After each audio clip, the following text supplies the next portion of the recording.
I'm John Shirley. Today at JTech, I'm going to be showing you clutch assembly, describing the parts and what they do. Start off, you've got your flywheel over here.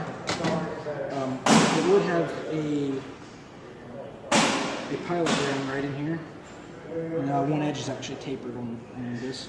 And your input shaft from your engine would go through here, and it would be supporting the actual weight of the input shaft to where it doesn't make an uneven rotation.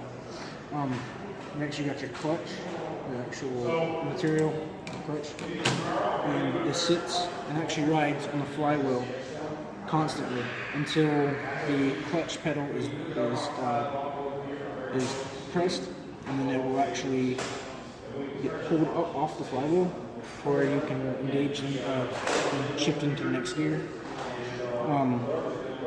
Then you've got right here, you have your throw-up bearing, which is actually on a little and you actually have your clutch fork, which pivots to allow this actual throw-up bearing to be pushed, and then it actually pulls away the clutch from the flywheel. And this is another surface that your actual clutch will be making contact with.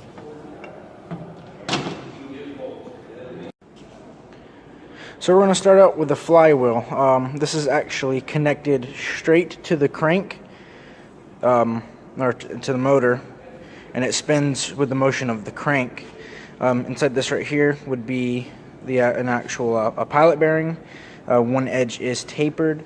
That holds the input shaft that comes from the engine to the transmission, to where it has a even rotation and does not damage any parts. Next over here we have a pressure plate, which is actually bolted onto the flywheel. And it has two purposes.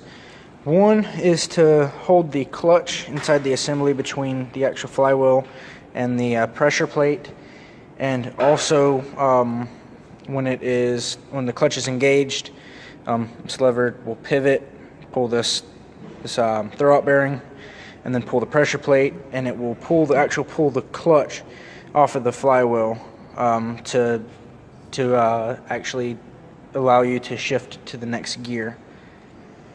Now onto the actual clutch disc itself. On each side it has frictional material, and it's like a disc brake. In the fact that it has contact with multiple parts, and it can get wore down in the same manner. And this actually allows for like smooth engagement and disengagement of shifting between gears back to the flywheel once it makes contact again. Now back over here to the throw-up bearing. This actually is connected to a clutch fork, which they ride on the diaphragm of the actual pressure plate itself, and that's what's caused. There's a little point in between that pivots. There's a lever or something goes here and actually pushes it. Here's an actual example of a flywheel that actually has the pilot bearing inside of it. The input shaft coming from the engine to the transmission would go through here, and this would hold a lot of weight, and it does rotate freely upon the shaft, so nothing gets damaged, and it's able to rotate on its own. This is actually another throw-up bearing. This one's not actually attached.